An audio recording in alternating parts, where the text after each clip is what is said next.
Hello friends, I am back with my another video from the chapter issue of shares. और अब हम question करेंगे जिसमें purchase consideration है। जो हम परचेज कंसिडरेशन शेयर्स के थ्रू हम पेमेंट करना है, मतलब हमें किसी भी चीज़ का परचेज का पेमेंट हमें through the issue of shares करना है इसमें। तो कैसे करेंगे, let us read the question. First of all, Sona limited purchase machinery costing ₹17 lakh from Mona limited. Sona Limited paid 20% of the amount by check, and for the balance amount issued equity shares of ₹100 each at a premium of 25%. Pass the entries. ध्यान रखिए इसमें कि कितने shares issue हो रहे हैं, कि ये हमें निकालना है, राइट। तो मशीनरी हमने 17 लाख की ली है, जिसमें हमने 20% पेमेंट करा है through cheque, right.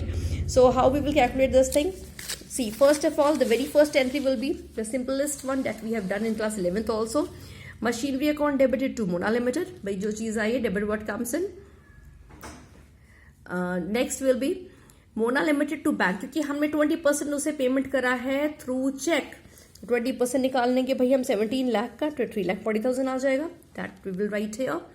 Then third will be Mona Limited to equity share capital, कि हम इक्विटी शेयर इशू कर रहे हैं विथ प्रीमियम. अब पहले हम कैलकुलेट करते हैं शेयर्स कितने इशू हो गए भाई. उसके लिए number of shares will be, जितना पेमेंट हमारा बचा हुआ था, कितना बचता है 17 लाख में से 3,40,000 जो हमने बैंक से पे करा है वो माइनस कर देंगे. 17 लाख का पेमेंट था और 3,40,000 हमने ऑलरेडी पे कर दिया through bank, through check.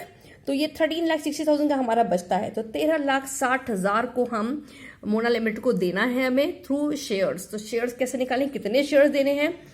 This amount divided by the face value plus premium, that is 13,60,000 जो हमें देना है upon 125. the amount, the shares will be 10,880.